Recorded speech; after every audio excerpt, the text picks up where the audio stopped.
James, first of all, congratulations on a new one-year contract extension agreed with the club. You must be pleased to be staying at AMT Headingley. Yeah, really pleased, mate. It's glad to get it done. It's been a good start to the year, and to plan the future for a little bit longer to stay here, I'm really happy.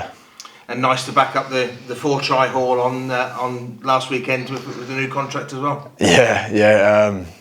Sign of the way we started, really. It's culminating a little bit into some good performances, so hopefully we can have a really strong year this year, and obviously the little bit of commitment to next year. I really like being here, and I'm really happy to be staying. Does it feel like home now? Obviously you're a Wigan lad, but you seem to have really settled into your life now at the Rhinos. Yeah, I think it helped with the missus moving up with me pretty early doors. We've been living here now for basically 3 years, so it's become our home away from home for both of us. It's where we've made our first home, and yeah, it's been real good. We've really settled into Leeds. Do you think that's impacted on your rugby, the fact that you are settled, that you can bring your best on game day?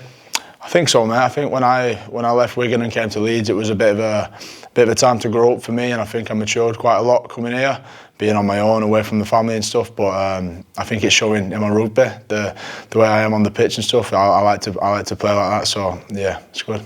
You got plenty of plaudits for your try scoring last week, but Brad was quick to point out it's a reward for your defensive efforts this year. You've been one of our top defenders this season. Is that something you're really pleased with? Yeah, it's something I really judge my game on, the way I defend and stuff. That's the effort areas, the little stuff. Oftentimes I'm doing the stuff that you wouldn't really notice on TV for the average viewer, but I get a lot of plaudits from the lads, and obviously Brad's been into me early this season saying he's pleased with how I've been going, and wanting me to build on it, to stay hungry and get more. Has Jamie Langley had an input on that? Obviously he's come to the club this year. Yeah, 100%. I think the way he's come in is been really black and white with our defensive systems. What he wants from us is laid it all out, and it's really been up to us to apply it to the game. Everyone was keen to buy in. We had the right attitude to defend, and I think it's pretty clear, and the defensive system is working when we stay with it. This Friday, Good Friday, we've got Huddersfield here at AMT Headingley, a West Yorkshire derby, looking to build on the win at Salford. Yeah, I think going to Huddersfield, we've obviously got a strong performance there with Salford under the belt, and I think this is really a period for us to build into what's going to be a really probably a defining time for our season and stuff. I think we can really get a strong performance at Huddersfield. It will take us in good stead going into the next bit of the season. Callum Watkins has come back to the club. Obviously now playing in the forwards these days. Has that given everyone a lift, that level of competition within the group? He's been really good. I think from the couple of main sessions that he's had with us, you can see his class, you can see his quality.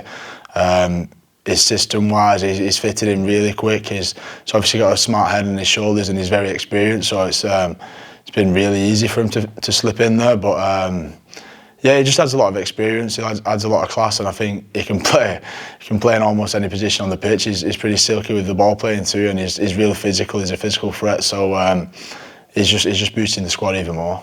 I'm talking about that physical threat. You've been putting in 80-minute performances out there. Do you think that helps with your game, being able to get those big minutes up?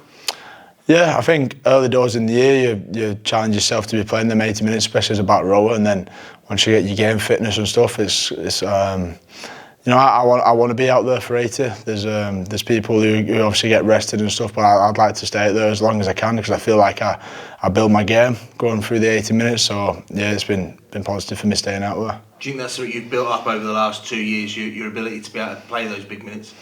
I think you definitely build the resilience. Your body gets used to it. Obviously, the Super League's another level from what I was playing initially a few years back, and I feel like I've kind of progressed. My body's progressed. I'm used to it now. I've got that resilience to be able to play these games week in, week out. How much are you enjoying playing alongside Jake Connor in the house? Your understanding seems to be really coming along. Well, I mean, we've had the one game there, and it's gone pretty well. So, not to take anything away from the previous Brodie Croft there, but I don't think he's assisted me 3 times in the game before. So yeah, it's been good stuff so far with Jake. And in terms of the team overall, we're a quarter way through the season. Do you think we're in a good position now to kick on in the next part of the year? Yeah, I think we've used the first 7 games as kind of figuring out what's working for us, and we had a very clear plan going into the year, what we wanted to execute and what we didn't, and I think we can clearly see when we haven't executed our game plan properly, that's when we've not come away with the 2 points. So when we apply ourselves and everyone's under the same understanding, I think there's some really good stuff to happen with this squad.